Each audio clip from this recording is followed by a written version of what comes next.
வணக்கம். இன்றைய முக்கிய செய்திகள். கல்வி சேவையில் புதுவை செங்குந்தர் கல்வி நலசங்கம் தடையின்றி பாடுபடும். சங்க தலைவரும் ஸ்ரீ சப்தகிரி குழும நிறுவனருமான வி.பி. சிவக்கொழுந்து உறுதி. இளைஞர் காங்கிரசார் ஒருங்கிணைந்து செயல்பட்டால் புதுச்சேரி மீண்டும் காங்கிரஸ் ஆட்சி மலரும். மத்திய இணையமைச்சர் நாராயணசாமி பேச்சு. அனைத்து துறைகளிலும் செயலிழந்து விடுமுறை அரசாங்கமாக செயல்படுகிறது புதுச்சேரி அரசு. இந்திய கம்யூனிஸ்ட் கட்சி குற்றச்சாட்டு. ஸ்ரீலட்சுமி ஜுவல்லரியில் இரட்டை சலுகை அறிமுகம். எடைக்கு எடை வெள்ளி காசுகள் இலவசம்.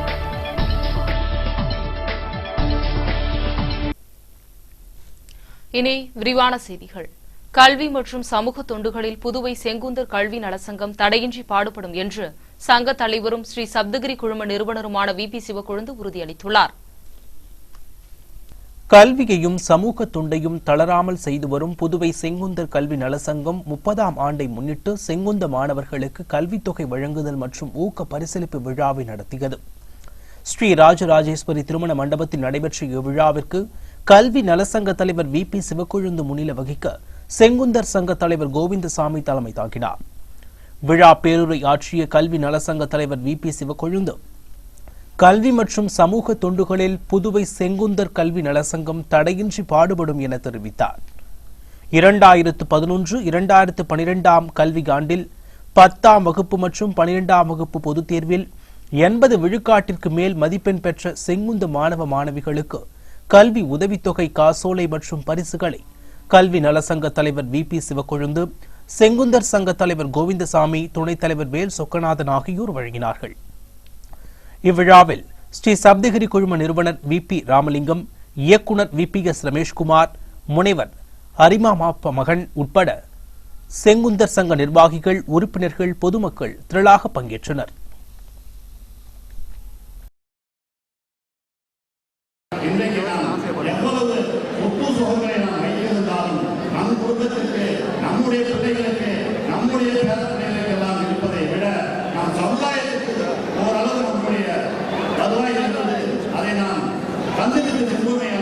வருகின்ற சமுதாயம் நம்மை அது அறிமுகப்படுத்தும் என்ற நோக்கத்தோடும் இதற்கு நம்முடைய சமுதாயத்திற்கும் நம்மால் ஒரு இடத்தை உருவாக்க முடியும் என்ற ஒரு உன்னதமான ஒரு கொள்கையோடு தான் இந்த நிதியை நாம் ஆரம்பித்திருக்கிறோம். புதுச்சேரியில் இளைஞர் காங்கிரசார் ஒருங்கிணைந்து செயல்பட்டால் மீண்டும் ஆட்சியை பிடிக்கலாம் என்று மத்திய இணையமைச்சர் நாராயணசாமி தெரிவித்துள்ளார். புதுச்சேரி மாநில இளைஞர் காங்கிரஸ் நிர்வாகிகளின் முதல் செயற்குழு கூட்டம் கிரீன் பேலஸ் உணவகத்தில் நடைபெற்றது. இளைஞர் காங்கிரஸ் தலைவர் இளையராஜா தலைமையில் நடைபெற்ற இக்கூட்டத்தில் சிறப்பு அழைப்பாளராக பங்கேற்று பேசிய மத்திய இணையமைச்சர் நாராயணசாமி, சில்லறை வர்த்தகத்தில் அந்நிய முதலீட்டால் விவசாயிகளுக்கு பாதிப்பு ஏற்படாது என்றும் இம்முதலீட்டின் மூலம் 2 கோடி ரூபாய்க்கு வேலைவாய்ப்பு கிடைக்கும் என்றும் கூறினார். புதுச்சேரியில் நடந்து வரும் மக்களுக்கு பாதுகாப்பு இல்லாத என்ஆர் காங்கிரஸ் அரசை அகற்ற இளைஞர் காங்கிரசார் ஒருங்கிணைந்து செயல்பட்டு புதுச்சேரியில் மீண்டும் காங்கிரஸ் ஆட்சி மலர உழைக்க வேண்டும் என்றும் மத்திய இணையமைச்சர் நாராயணசாமி கேட்டுக் கொண்டுள்ளார். இந்த ஆட்சியில புதுவை மாநில மக்கள் அவதிப்பட்டிருந்தாங்க. அது இப்ப நம்ம செய்ய வேண்டிய வேலை, கட்சி வளர்க்க வேண்டிய வேலை. அதாவது இளைஞர் காங்கிரஸ் பொது இயக்கத்துக்கு என்னென்ன உதவி செய்ய வேண்டுமோ நாங்கள் உதவி செய்ய தயாராகிறோம். போராட்டம் நடத்தணும், மக்கள் பிரச்சனையை முன்வச்சு போராட்டம் நடத்தணும், காங்கிரஸ் கட்சியோட உறுதுணையாக செயல்படணும், மற்ற இயக்கங்களோடு காங்கிரஸ் கட்சி மற்ற அமைப்புகளோடு ஒருங்கிணைந்து செயல்படணும். எல்லோரும் நீங்க ஒற்றுமையாக செயல்பட்டா கண்டிப்பா அடுத்து புதுவை மாநிலத்தில் காங்கிரஸ் தலைவர் ஆட்சி அமையும்.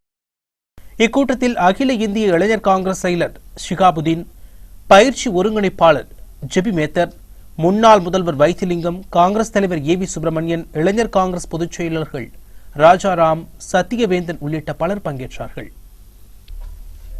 அனைத்து துறைகளிலும் செயலிழந்து விடுமுறை அரசாங்கமாக புதுச்சேரி அரசு செயல்படுகிறது என இந்திய கம்யூனிஸ்ட் கட்சி புகார் தெரிவித்துள்ளது. புதுச்சேரியில் உள்ள கட்சி அலுவலகத்தில் செய்தியாளர்களுக்கு பேட்டி அளித்த அக்கட்சியின் மாநில செயலாளர் விஸ்வநாதன், புதுச்சேரியில் தரமற்ற அரிசி விநியோகம், டெங்கு வைரஸ் நோய் பாதிப்பு போன்றவற்றால் மக்கள் மிகவும் சிரமப்பட்டு வருவதாகவும் இதுகுறித்து வாய் திறவாமல் தெளிவற்ற நிலையிலேயே அரசாங்கம் உள்ளதாகவும் கூறினார். ஆட்சி ரீதியாக இயங்கினாலும் நிர்வாக ரீதியாக புதுச்சேரி அரசு விடுமுறை அரசாங்கமாக செயல்படுகிறது என்றும் குற்றம் சாட்டினார் விஸ்வநாதன். காரைக்காலுக்கு காவிரி நீர் பெற்றுத்தர புதுச்சேரி அரசு முயற்சி எடுக்கவில்லை என்றும் இதனால் சுமார் 75 கோடி ரூபாய் வரை விவசாய உற்பத்தி இழப்பீடு ஏற்படும் சூழல் உருவாகியுள்ளதாகவும் தெரிவித்தார். கடைமடை பகுதிக்கு தண்ணீர் கிடைக்காத பட்சத்தில் காரைக்காலை தன்வசப்படுத்தி தண்ணீர் கிடைக்கப்பெற புதுச்சேரி அரசு சட்டமன்றத்தை கூட்டி தீர்மானம் நிறைவேற்றி மத்திய அரசை நிர்பந்திக்க வேண்டும் என்றும், புதுச்சேரி மாநிலத்தில் அரசு ஊழியர்கள் பற்றாக்குறை ஏற்பட்டிருப்பதாக, இதனை பூர்த்தி செய்ய உரிய இடங்களை உடனே நிரப்ப வேண்டும், தீபாவளி போனஸ், இலவச வேட்டி சேலைகளை காலம் கடத்தாமல் உடனே வழங்க வேண்டும் என்றும் விஸ்வநாதன் வலியுறுத்தியுள்ளார். இவையன்றி 30 நாட்களுக்குள் தரமான அரிசி வழங்கப்படாவிட்டால் கம்யூனிஸ்ட் கட்சி சாலையில் அரிசி கொட்டி போராட்டத்தில் ஈடுபடும் என்றும் அவர் அரசுக்கு கெடு விடுத்துள்ளார். வாடிக்கையாளர்களின் நன்மதிப்பை பெற்று இயங்கி வரும் ஸ்ரீலட்சுமி ஜுவல்லரியில் இரட்டை சலுகை என புதிய விற்பனை துவங்கப்பட்டுள்ளது. புதுச்சேரியில் பழம் புகழ்மிக்க ஸ்ரீ லட்சுமி ஜுவல்லரியில் வாடிக்கையாளர்களின் தேவைக்கு ஏற்ப பல்வேறு சலுகைகளை அறிமுகம் செய்து நன்மதிப்பை பெற்று வருகிறது. இதன் ஒரு பகுதியாக 9.99% சேதாரம் மற்றும் எடைக்கு எடை வெள்ளி காசுகள் இலவசமாக பெற்றிடும் இரட்டை சலுகையை அறிமுகப்படுத்தியுள்ளது ஸ்ரீ லட்சுமி ஜுவல்லரி. இது தொடர்பாக செய்தியாளர்களுக்கு பேட்டி அளித்த கடை உரிமையாளர் நவீன் பாலாஜி கூறும்போது, பாண்டிச்சேரி ஸ்ரீ லட்சுமி ஜுவல்லரியில் 8 கிராம் எடைக்கு மேல் உள்ள தங்க நகைகளை ஃபிளாட் 9.99% சேதாரத்தில் விற்பனை செய்து வருவது உங்கள் அனைவருக்கும் தெரிந்த விஷயமே. மிக குறிப்பிட்ட சில நகைகளுக்கு மட்டும் இது பொருந்தாது. இந்த நவராத்திரியை முன்னிட்டு இந்த ஃபிளாட் 9.99 சேதாரத்துடன் கூடுதலாக எடைக்கிடை வெள்ளி வழங்கும் ஆஃபரை அறிமுகப்படுத்தியுள்ளோம். இது 15 முதல் 20ஆம் தேதி வரை மட்டுமே, 6 நாட்களுக்கு மட்டுமே. இதுவரை எங்கள் நிறுவனத்தில் தந்த ஆஃபரில் மிக மிக சிறந்த ஆஃபர் இது. என்னடா 9.99 உங்களுக்கு இடைக்கிடை வெள்ளி தரும்போது சேதார கணக்கு மிக மிக குறைந்து கணக்காக வரும்.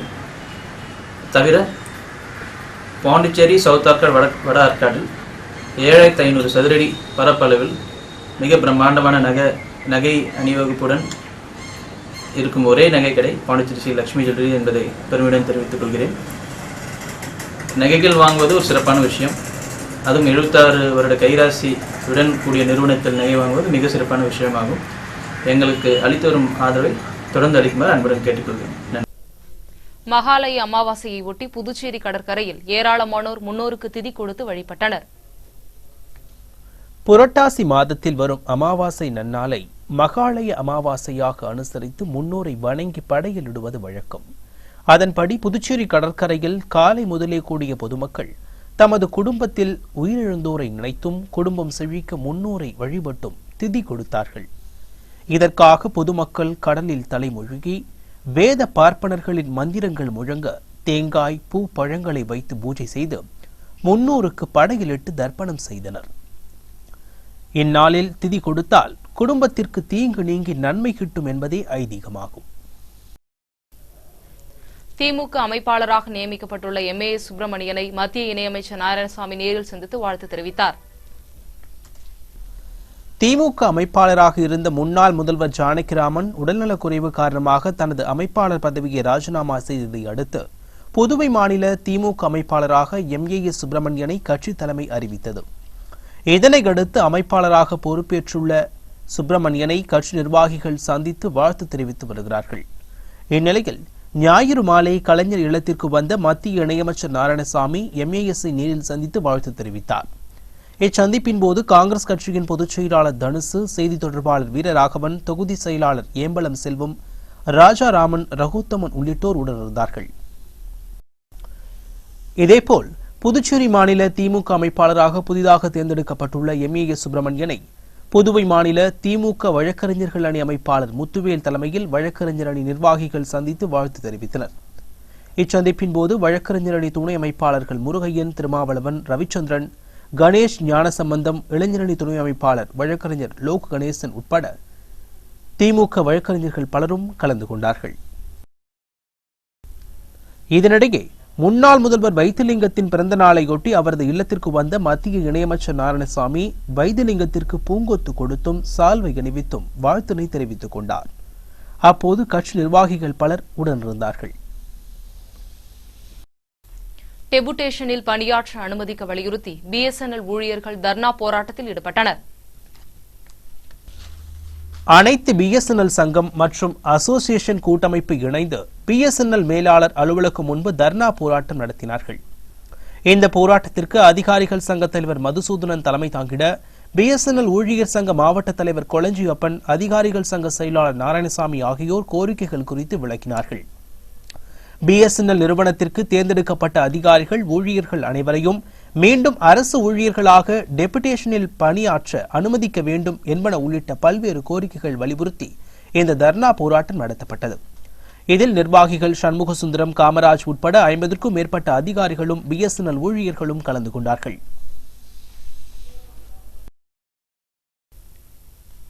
பாரதியார் பல்கலைக்கூடத்தில் சிறப்பாக பணியாற்றிய பேராசிரியர்களுக்கு அமைச்சர் தியாகராஜன் விருதினை வழங்கி கௌரவித்தார். புதுவை ஓவியக்கலை பண்பாட்டு நற்சேவை இயக்ககத்தின் 7ஆம் ஆண்டு விழா, பாரதியார் பல்கலைக்கூடத்தின் 25வது ஆண்டு வெள்ளி விழா ஆகியவற்றை கொண்டாடும் வகையில் பல்கலைக்கூடத்தில் சிறந்த முறையில் பணியாற்றிய பேராசிரியர்களுக்கு விருதுகள் வழங்கும் விழா கல்லூரி வளாகத்தில் நடைபெற்றது. இவ்விழாவிற்கு முனைவர் சிற்பி ஜெயராமன், பிரபாகரன் ஆகியோர் வாழ்த்துரை வழங்க சிறப்பு விருந்தினராக கலந்து கொண்ட கல்வி மற்றும் கலை பண்பாட்டுத்துறை அமைச்சர் தியாகராஜன் சிறப்புடன் பணியாற்றிய பேராசிரியர்களுக்கு விருதுகள் வழங்கி பாராட்டி கௌரவித்தார். தொடர்ந்து ஓவிய போட்டியில் வெற்றி பெற்ற மாணவர்களுக்கு ரொக்கத் தொகை மற்றும் கேடயங்கள் வழங்கப்பட்டன. இதில் ஆசிரியர்கள், மாணவர்கள் திரளானோர் கலந்து கொண்டார்கள். இதனைத் தொடர்ந்து பல்கலைக்கூட மாணவ மாணவியரின் கலை நிகழ்ச்சிகளும் நடத்தப்பெற்றன.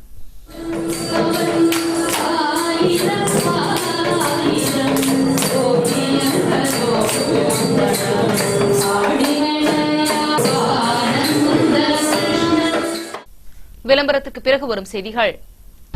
காரை களவாடிய தமிழக வாலிபர் கைது, 7 லட்சம் ரூபாய் மதிப்பிலான டாடா சுமோ பறிமுதல். அவ்வை பாட்டியின் வாழ்க்கையை பிரதிபலிக்கும் பரதநாட்டிய நிகழ்ச்சி யோகாஞ்சலி நாட்டியாலயா நடத்தியது.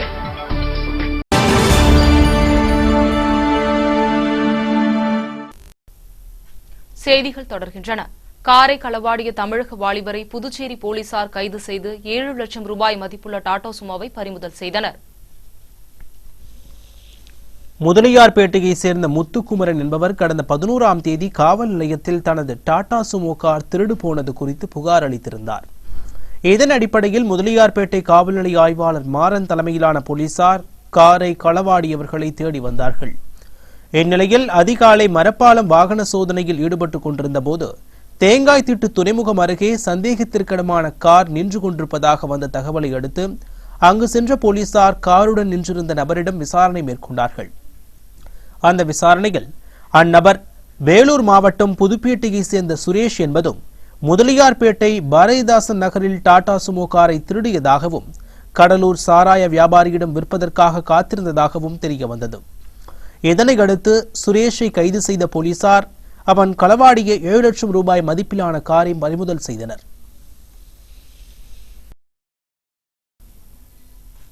அவ்வை பாட்டியின் முதுமை அவதார நிகழ்ச்சிகளை பிரதிபலிக்கும் பரதநாட்டிய நாடகம் ஜிப்மர் கலையரங்கில் பார்வையாளர்களை பரவசப்படுத்தியது.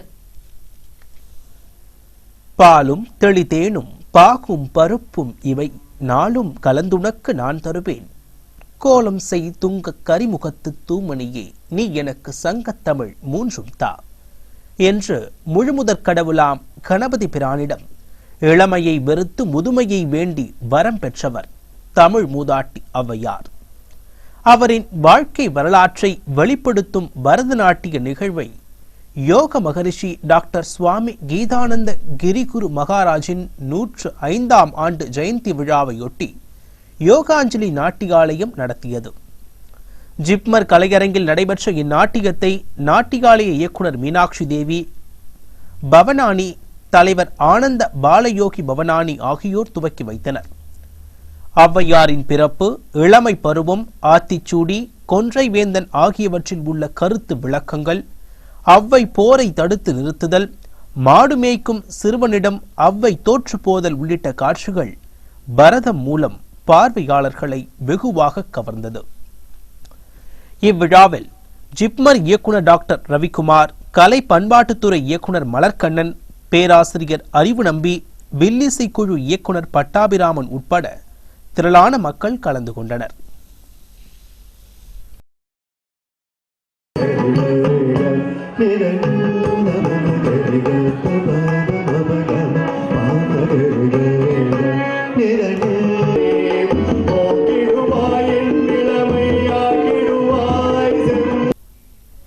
வீராம்பட்டினம் பகுதியில் சுடுகாட்டு பாதை அமைக்கும் பணியினை சபாநாயகர் சபாபதி துவக்கி வைத்தார்.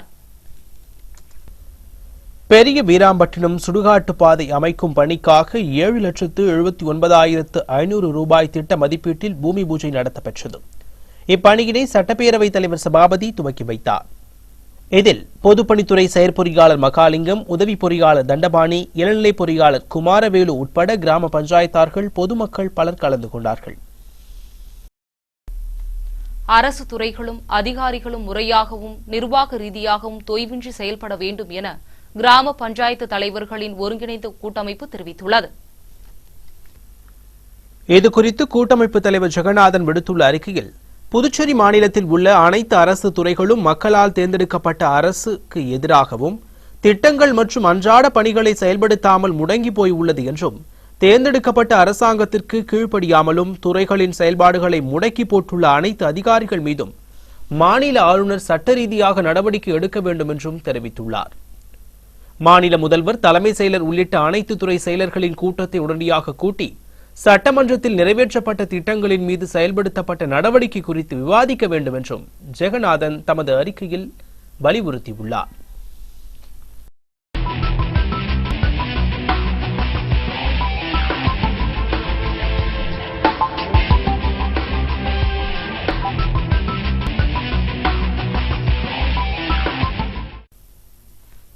இந்தியாவின் கனவு திட்டமான சேது சமுத்திர திட்டத்திற்கு எதிராக தொடங்கப்பட்ட வழக்கில் மத்திய அரசு அவகாசம் கோரியதால் வழக்கை உச்சநீதிமன்றம் ஒத்திவைத்துள்ளது. பாக் நீர் இணைப்பு மற்றும் ராமர் பாலம் பகுதிகளை ஆழப்படுத்தி கப்பல் போக்குவரத்திற்கு உகந்ததாக மாற்றும் திட்டமே சேது சமுத்திர கப்பல் கால்வாய் திட்டம். இத்திட்டம் நிறைவேற்றும் பொழுது இக்கால்வாய் வழியாக செல்லக்கூடிய அளவும் வேகமும் கொண்ட கப்பல்கள் இந்திய பெருங்கடலில் இருந்து இலங்கையை சுற்றாமல் சேது கால்வாய் வழியாக வங்கக்கடலை அடைய முடியும். 300 மீட்டர் அகலமும் 12 மீட்டர் ஆழமும் 167 கிலோமீட்டர் நீளமும் கொண்டதாக இத்திட்டம் செயல்படுத்தப்படுகிறது குறிப்பிடத்தக்கது. இதை செயல்படுத்தக்கூடாது என்று உத்தரவிடக் கோரி உச்சநீதிமன்றத்தில் வழக்கு தொடரப்பட்டது. இந்த வழக்கு மீது உச்சநீதிமன்றத்தில் விசாரணை நடைபெற்றது. அப்போது மத்திய அரசு தரப்பில் ஆஜரான வழக்கறிஞர் மத்திய அரசு பதில் மனு தாக்கல் செய்ய கால அவகாசம் கோரினார். இதனைத் தொடர்ந்து இந்த வழக்கின் விசாரணையை எதிர்வரும் டிசம்பர் மாதம் 3ஆம் தேதிக்கு உச்சநீதிமன்ற நீதிபதி ஒத்திவைத்து உத்தரவிட்டார். கடந்த செப்டம்பர் மாதம் இந்த வழக்கின் விசாரணையின் போது மத்திய அரசு பதிலளிக்க 6 வாரங்கள் அவகாசம் கொடுக்கப்பட்டிருந்தது குறிப்பிடத்தக்கது.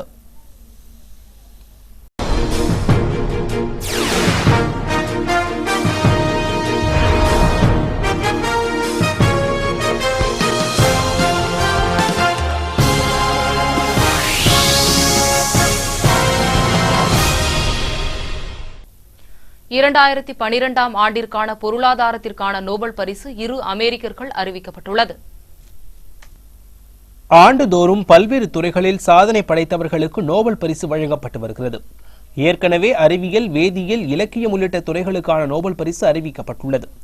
இந்நிலையில் 2012ஆம் ஆண்டிற்கான பொருளாதாரத்திற்கான நோபல் பரிசு ஆல்வின் ஹீரோத், லாய்ட் ஹெஸ் ஷெப்லே ஆகியோருக்கு அறிவிக்கப்பட்டுள்ளது.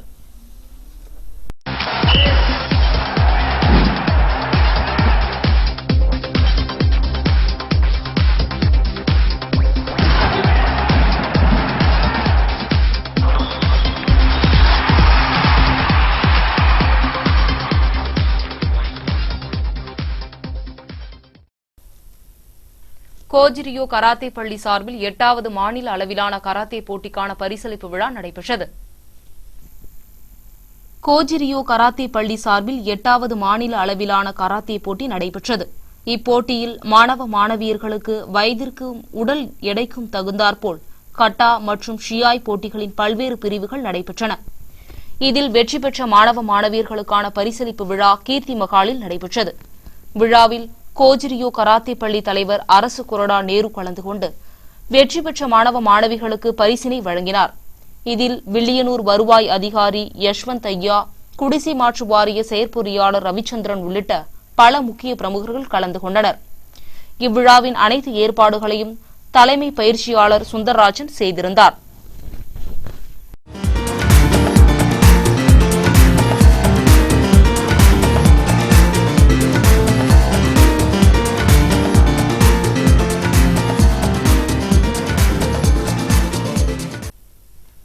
இயக்குநர் செல்வபாரதியின் காதலை தவிர வேறொன்றும் இல்லை படப்பிடிப்பு புதுச்சேரியில் நடைபெற்றது. திரைப்பட இயக்குநர் செல்வபாரதி இயக்கும் புதிய படம் காதலை தவிர வேறொன்றுமில்லை. இப்படத்தின் முக்கிய காட்சிகள் புதுச்சேரியில் 10 நாட்களாக படமாக்கப்பட்டு வருகின்றன. இந்நிலையில் பாரதி பூங்காவில் மாணவிகள் நடந்து செல்வது போலவும் அவர்களை வாலிபர்கள் கிண்டல் செய்வது போலவும் காட்சி படமாக்கப்பட்டது. படத்தின் நாயகனாக சாட்டை படத்தில் நடித்த யுவன், கதாநாயகியாக சரண்யா மோகன் ஆகியோர் நடிக்கிறார்கள். படப்பிடிப்பை காண பாரதி பூங்காவில் மக்கள் கூட்டம் அலைமோதியது. இன்றைய செய்திகள் நிறைவடைவதற்கு முன்பு தங்கம் மற்றும் வெள்ளி விலை விவரம். இன்றைய தங்கம் மற்றும் வெள்ளி விலை விவரம். தங்கம் 1 கிராம் 2912 ரூபாய், வெள்ளி 1 கிராம் 63 ரூபாய்.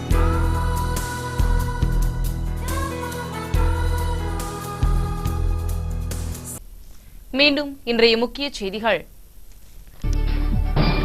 கல்வி சேவையில் புதுவை செங்குந்தர் கல்வி நலசங்கம் தடையின்றி பாடுபடும்.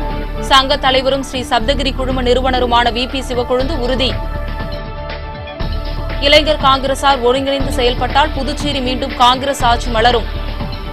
மத்திய இணையமைச்சர் நாராயணசாமி பேச்சு.